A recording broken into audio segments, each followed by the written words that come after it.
नमस्कार बच्चों, मैं अंजनी कुमार स्वामी एक बार फिर से आप लोगों का टैगोर स्कूल के ऑनलाइन क्लासेज में स्वागत करता हूं। जैसा कि आपको पता है कि हम लोग कक्षा 12 भौतिक विज्ञान का चैप्टर नंबर 13 अध्ययन कर रहे हैं और आज ये अपना तीसरा वीडियो है।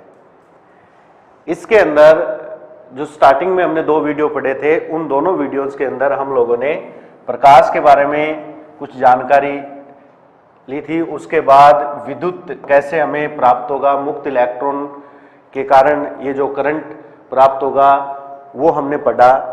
और फिर हमने इस प्रकाश विद्युत प्रभाव की डेफिनेशन बनाई थी और वो डेफिनेशन क्या बनाई थी, मोटे रूप में हमने इसको यही परिभाषा दी थी कि प्रकाश ये जो ऊर्जा है, प्रकाश ये ऊर्जा हम फोटोन के रूप में डालेंगे। किस पर डालेंगे? इलेक्ट्रॉन हमें कहाँ से मिलेंगे? इलेक्ट्रॉन चाहिए हमें मुक्त इलेक्ट्रॉन। हमें क्या चाहिए? मुक्त इलेक्ट्रॉन, न कि इलेक्ट्रॉन। हमें मुक्त इलेक्ट्रॉन चाहिए क्योंकि करंट धारा मुक्त इलेक्ट्रॉन के कारण प्रवाहित होगी। तो मुक्त इलेक्ट्रॉन हमें जहां से मिलेंगे वो होंगे चालक, यानी कोई धातु की सतह कह दो या चालक कह दो, चालक या ये कहूं मैं धात्विक सतह। ठीक है, चालक या धात्विक सतह पर मैं प्रकाश डालूंगा फोटोन के रूप में, क्योंकि प्रकाश विद्युत प्रभाव की व्याख्या फोटोन सिद्धांत से हम उचित रूप से कर सकते हैं। तो प्रकाश फोटोन के रूप में हम इस पर डालेंगे। किस पर? धात्विक सतह पर या चालक के ऊपर कह दो। वहां से हमें मुक्त इलेक्ट्रॉन जो थे, हमने लास्ट वीडियो में देखा था, मुक्त इलेक्ट्रॉन हमें कहां से मिलेंगे? वो मुक्त इलेक्ट्रॉन क्या करेंगे? उस प्रकाश ऊर्जा का फोटोन के रूप में अवशोषण कर लेंगे और अवशोषण करने के बाद में वो इलेक्ट्रॉन उस सतह से यानी धात्विक सतह से बाहर निकल जाएंगे और प्रवाहित जब होंगे, गति जब करेंगे तो धारा उत्पन्न होगी। तो ये चैप्टर का मतलब एक प्रकार से व्याख्या हो गई कि प्रकाश विद्युत प्रभाव क्या होता है। अब बात ये आती है, क्योंकि ये अपने सिलेबस का हिस्सा है इसलिए मैं बता देना चाहूंगा, मैंने लास्ट वीडियो में भी चर्चा की थी कि ये जो धात्विक सतह है, इस सतह पर हमें बाहर से ऊर्जा देनी पड़ेगी। ठीक है, चलो हम इस चैप्टर के अंदर ये ऊर्जा फोटोन के रूप में दे रहे हैं, लेकिन इसके अलावा भी इलेक्ट्रॉनों को बाहर निकालने के लिए हमें बाहर से जो ऊर्जा देते हैं, उस ऊर्जा देने की कई भौतिक विधियां भी हैं, जिनके बारे में मैं आज जरूर चर्चा करूंगा आपके सामने। उन भौतिक विधियों के बारे में अगर हम बात करें तो उनमें 4 प्रकार की विधियां होती हैं। ठीक है, जैसे पहली जो विधि होती है उसे कहते हैं तापायनिक उत्सर्जन।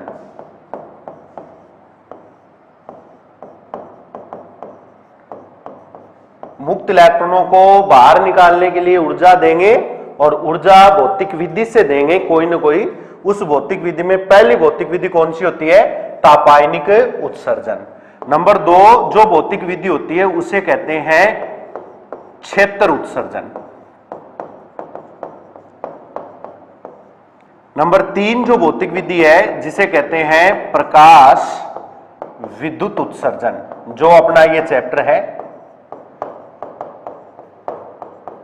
और जो चौथी भौतिक विधि है उसे कहते हैं द्वितीयक उत्सर्जन। ठीक है, अब थोड़ा सा इनके बारे में भी हल्का सा पढ़ लेते हैं, क्योंकि ये 4 ऐसी विधियां हैं, ये वो भौतिक विधियां हैं जो जिनके माध्यम से आप लोग जो इलेक्ट्रॉन है, मुक्त इलेक्ट्रॉन है, उन मुक्त इलेक्ट्रॉनों को धात्विक सतह से बाहर निकाल सकते हो। समझ में आ रही ये चीज? तो इलेक्ट्रॉनों को बाहर निकालने के लिए 4 विधियां हैं। वैसे आपको पता है कि अपना जो चैप्टर है वो जिस विधि पर चलने वाला है उस विधि का नाम है प्रकाश विद्युत उत्सर्जन, यानी हम इस चैप्टर में इस विधि के अकॉर्डिंग काम करेंगे। ठीक है, लेकिन पहले मैं इनकी थोड़ी सी डेफिनेशन आप लोगों को क्लियर करवा देना चाहता हूं ताकि आप आसानी से इसको समझ सको। जैसे पहली विधि है उसकी मैं चर्चा करता हूं, तापायनिक उत्सर्जन।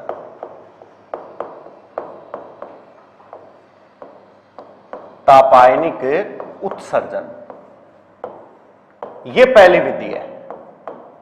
ठीक है, तापायनिक उत्सर्जन में क्या होने वाला है, ध्यान देना थोड़ा सा आप लोग, कि आपको पता है कि जब धात्विक सतह को आप उच्च ताप पर गर्म करोगे, कोई भी धातु है, धातु सतह को उच्च ताप पर आपको गर्म करना है किसी बर्नर की सहायता से, तो जब वो ताप उच्च होने की वजह से जो धातु गर्म होगा, गर्म होने से जो उसमें ऊर्जा है, उस ऊर्जा को धातु के मुक्त इलेक्ट्रॉन ग्रहण कर लेंगे। ठीक है, आपको करना क्या है, जैसे मैं यहां पर एक डायग्राम बनाने की कोशिश करूं तो कुछ इस प्रकार यह होने वाला है। जैसे ये मानो कोई धात्विक सतह है, ठीक है, ये हो गया अपना धात्विक सतह। आपको करना क्या है, इस धात्विक सतह को उच्च ताप पर गर्म करना है। जैसे सपोज ये कोई बर्नर है,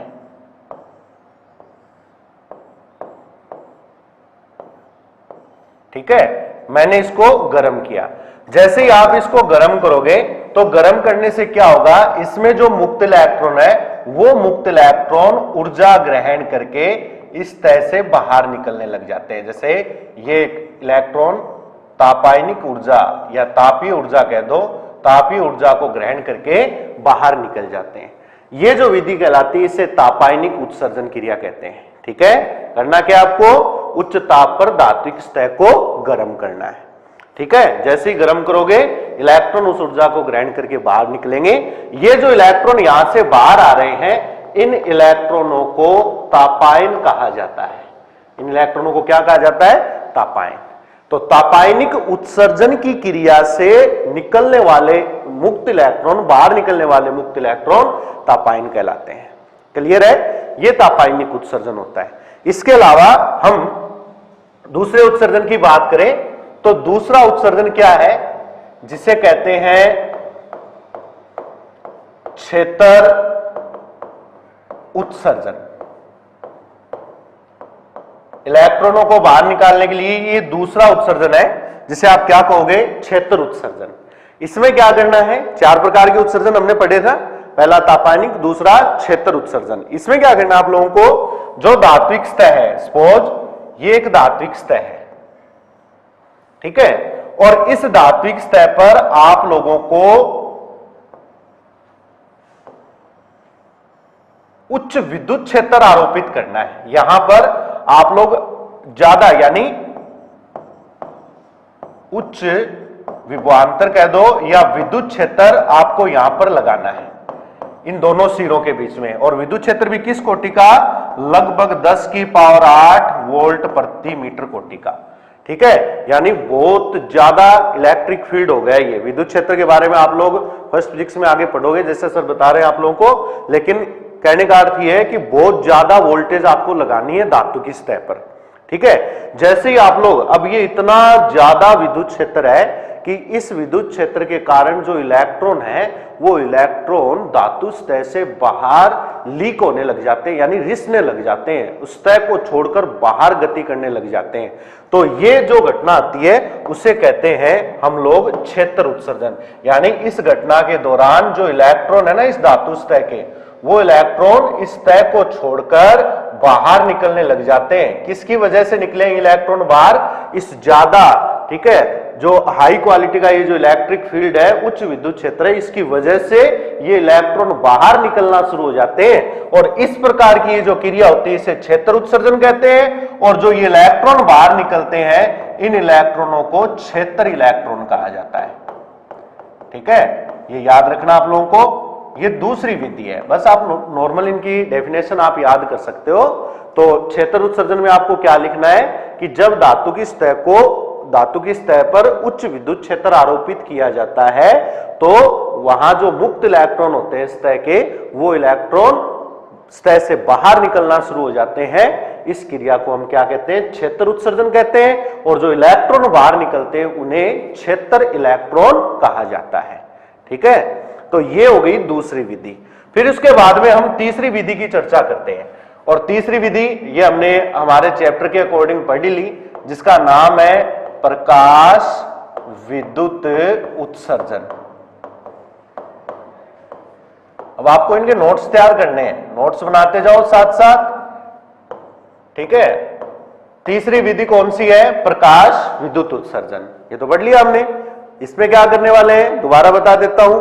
धातु की सतह होगी और उस धातु की सतह पर आपको प्रकाश डालना है, प्रकाश ऊर्जा डालनी है, वो भी फोटोन के रूप में। ठीक है। लेकिन एक बात यहां पर आगे और भी हम पढ़ेंगे, मैं आगे बताऊंगा वो क्या चीज है कि आप क्या प्रत्येक आवर्ती का प्रकाश डाल सकते हो क्या, क्योंकि मैंने आपको लास्ट वीडियो में बताया था प्रकाश फोटोन के रूप में डालेंगे तो फोटोन की जो ऊर्जा होती है वो किस पे डिपेंड करती है, आवर्ती पर। किस पे डिपेंड करती है, आवर्ती पर डिपेंड करती है फोटोन की ऊर्जा।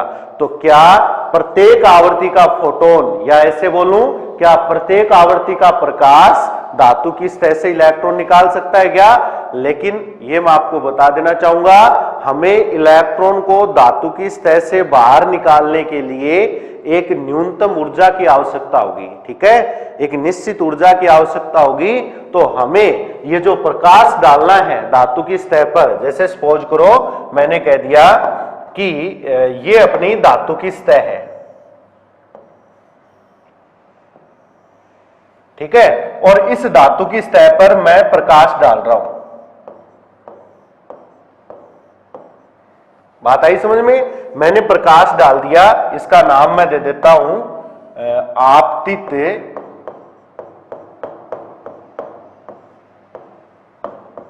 विशिष्ट आवर्ती का प्रकाश,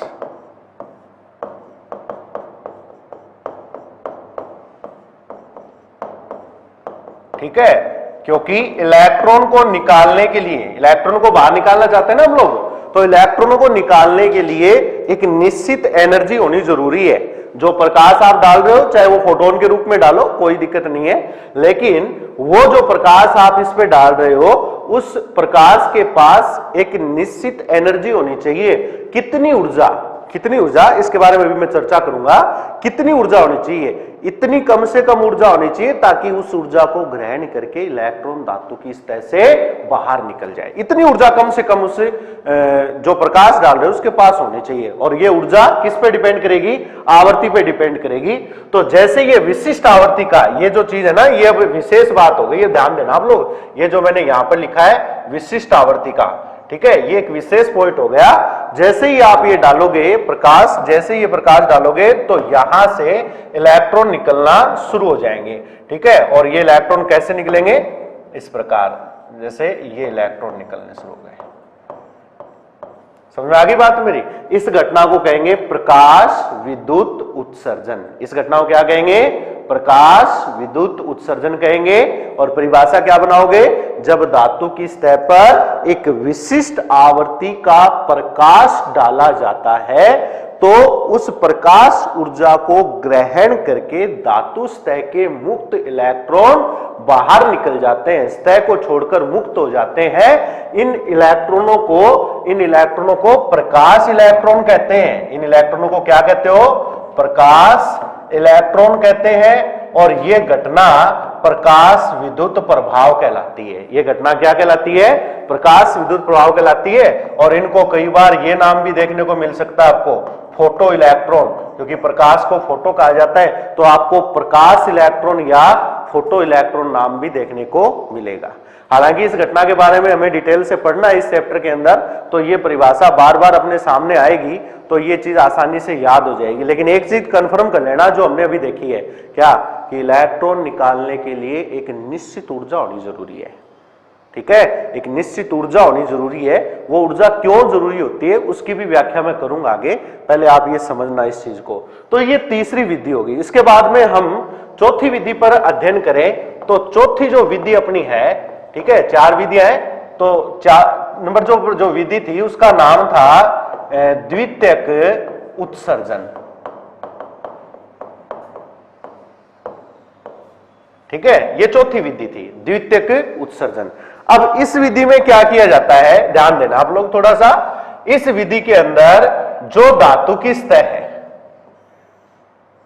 जैसे ये हो गई धात्विक सतह, मैं लिख देता हूं यहां पर धात्विक सतह, ठीक है। इस धात्विक सतह पर आपको क्या करना है? द्वितीयक उत्सर्जन में क्या होते हैं?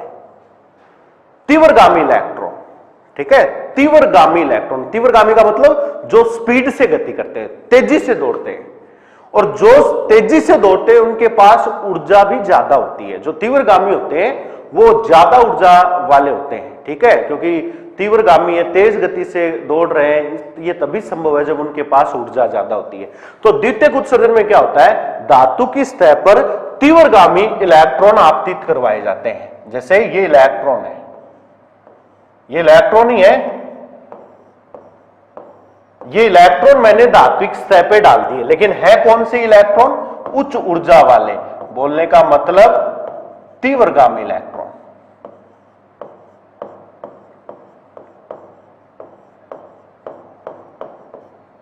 ठीक है, ये तीव्रगामी इलेक्ट्रॉन है, इनके पास एनर्जी बहुत ज्यादा है।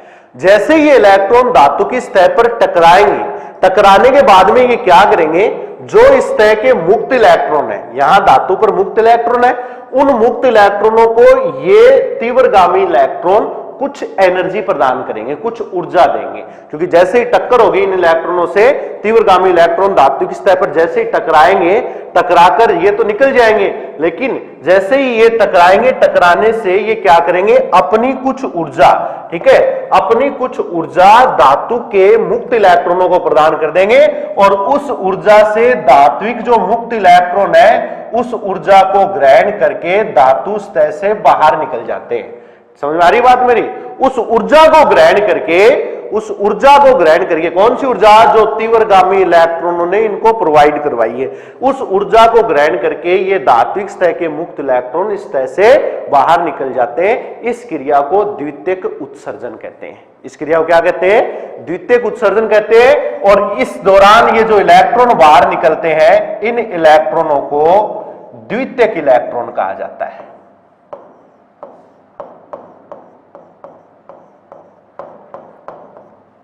क्या कहते हैं इनको आप लोग, द्वितीयक इलेक्ट्रॉन।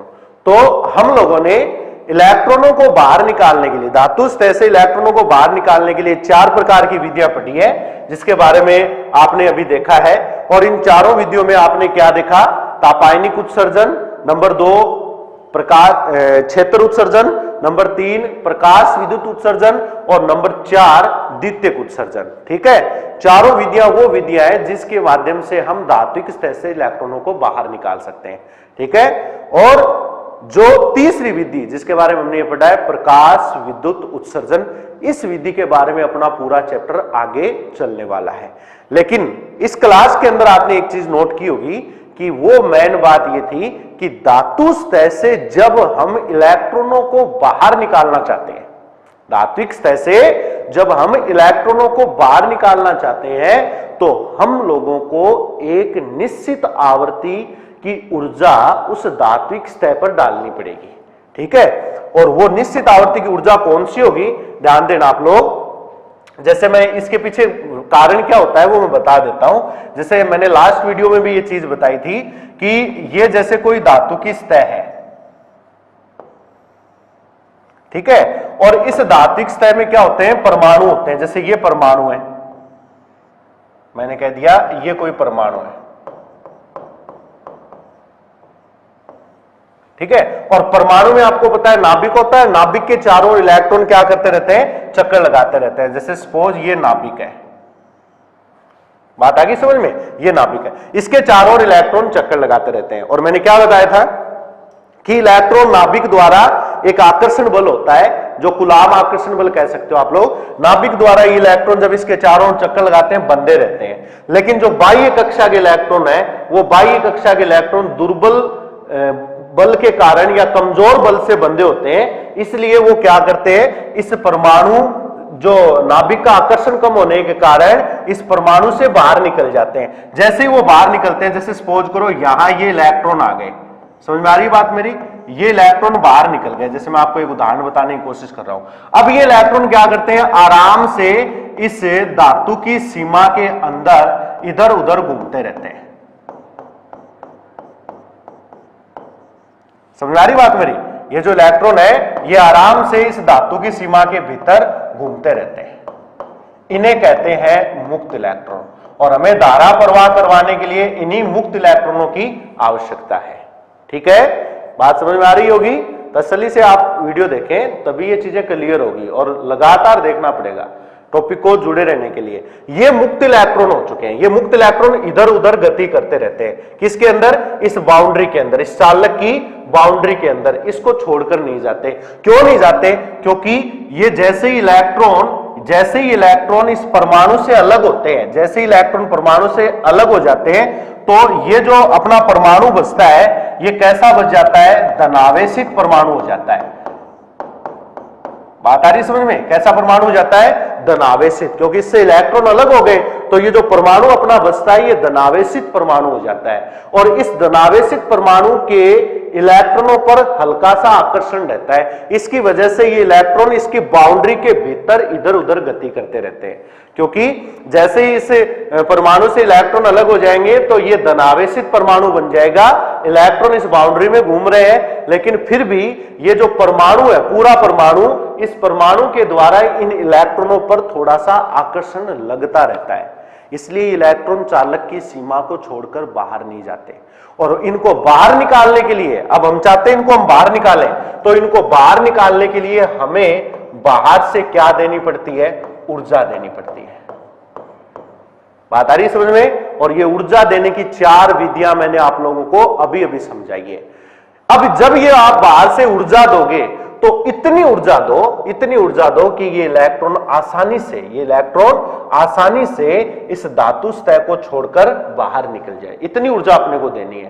तो इन इलेक्ट्रॉनों को धातु की सतह से बाहर निकालने के लिए एक निश्चित न्यूनतम ऊर्जा की आवश्यकता होती है।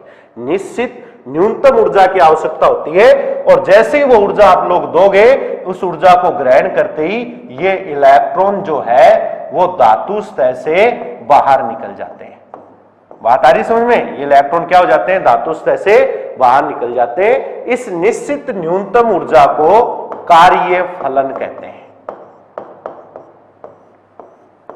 इस ऊर्जा को क्या कहते हैं? कार्य फलन कहते हैं। तो आपको ये मेरी बात समझ में आई होगी। और हालांकि इनकी डेफिनेशन जो है वो मैं आपको नेक्स्ट वीडियो में जरूर लिखवाऊंगा। तो कार्य फलन क्या होता है, क्योंकि ये बहुत ही इंपॉर्टेंट डेफिनेशन है, बहुत बार बोर्ड एग्जाम में पूछी जाती है और इस चैप्टर में से डेफिनेशन आती भी है। ठीक है, तो आप लोगों को ये जो, जैसे अभी आपने 4 डेफिनेशन पढ़ ली है, तापायनिक उत्सर्जन क्या होता है, क्षेत्र उत्सर्जन क्या होता है, प्रकाश विद्युत उत्सर्जन क्या होता है, द्वितीयक उत्सर्जन क्या होता है, ये भी 4 डेफिनेशन हो गई। और फिर ये कार्य फलन क्या होता है, इसकी भी एक डेफिनेशन बनती है, जो कि मैं आप लोगों को नेक्स्ट वीडियो में जरूर बताऊंगा।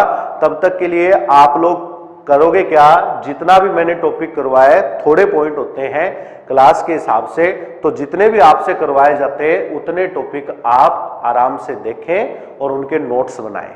ठीक है, और जैसे ही ये टॉपिक क्लियर हो जाते हैं उसके बाद इनके नोट्स जरूर आप लोग बनाएं। ठीक है, और ये कार्यफलन की जो परिभाषा है वो अपने नेक्स्ट वीडियो में पढ़ेंगे। तब तक के लिए धन्यवाद। घर पे रहिए, सुरक्षित रहिए। जय हिंद, जय भारत।